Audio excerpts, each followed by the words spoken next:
اور جج صاحب کا فیصلہ جو تھا وہ اکانومی سے انہوں نے منسلک کر دیا سائفر کے کیس کو. کون سا دشمن ملک تھا, کون سا سیکرٹ تھا, کون سا فائدہ ہوا کسی بار کے ملک کو, وہ ساری کی ساری چیزیں جو ہیں وہ سرکار کے کیس میں جب فائنلی کنکلوڈ ہوا تو وہ جسے کہتے ہیں دھڑام کر کے وہ کیس گر گیا. ججز بھی کافی اس بات پر کنسرن تھے کہ یہ اکانومی کا ذکر کہاں سے آ گیا. نا آفیشیل سیکرٹس ایکٹ میں اس کا ذکر ہے. یہ پاکستان کی اکانومی کو بڑا دھچکا پہنچا ہے اس سارے عمل سے. فائنل آرگیومنٹس شروع ہو چکے ہیں اور فائنل آرگیومنٹس میں آپ نے سنا ہوگا کہ جج صاحب نے کہا کہ ہاتھی تو نکل چکا ہے, پیچھے اس کی صرف دم رہتی ہے. تو ہاتھی نکلنے کا مطلب یہ ہے کہ ہم نے اپنا مین کیس پروسیکیوشن کا اچھی طرح جھنجھوڑ بھی دیا ہے اور اچھی طرح وہ ڈیمولش بھی ہو گیا. اس کیس کے اندر اب کچھ نہیں رہ گیا.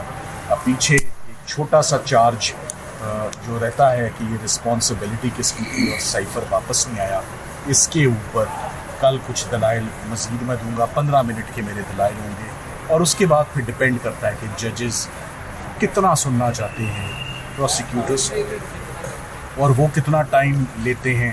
ان کے پاس ایویڈنس تو سارا پڑا جا چکا ہے, تمام حالات و واقعات. تو اب ججز از بھر ان کو سارا ایویڈنس, شہادتیں, آفیشیل سیکرٹس ایکٹ ان کی فنگر ٹپس پہ ہے.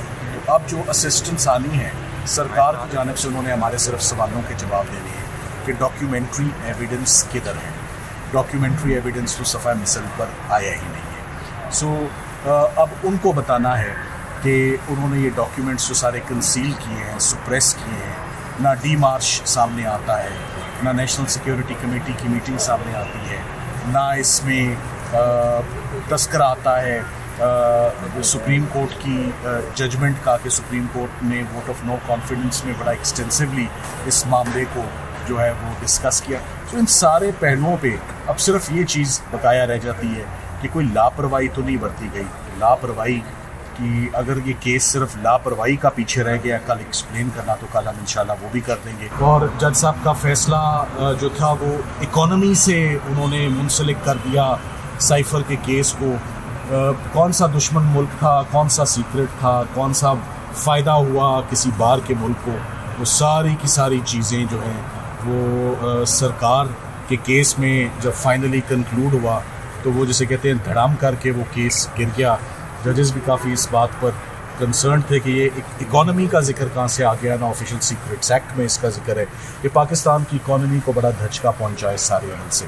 فائنل آرگیومنٹس شروع ہو چکے ہیں اور فائنل آرگیومنٹس میں آپ نے سنا ہوگا کہ جج صاحب نے کہا کہ ہاتھی تو نکل چکا ہے, پیچھے اس کی صرف دم رہتی ہے.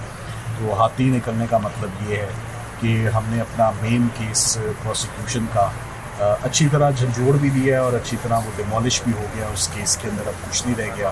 اب پیچھے ایک چھوٹا سا چارج جو رہتا ہے کہ یہ رسپانسبلٹی کس کی تھی اور سائفر واپس نہیں آیا, اس کے اوپر کل کچھ دلائل مزید میں دوں گا. 15 منٹ کے میرے دلائل ہوں گے اور اس کے بعد پھر ڈپینڈ کرتا ہے کہ ججز کتنا سننا چاہتے ہیں پروسیکیوٹرز اور وہ کتنا ٹائم لیتے ہیں.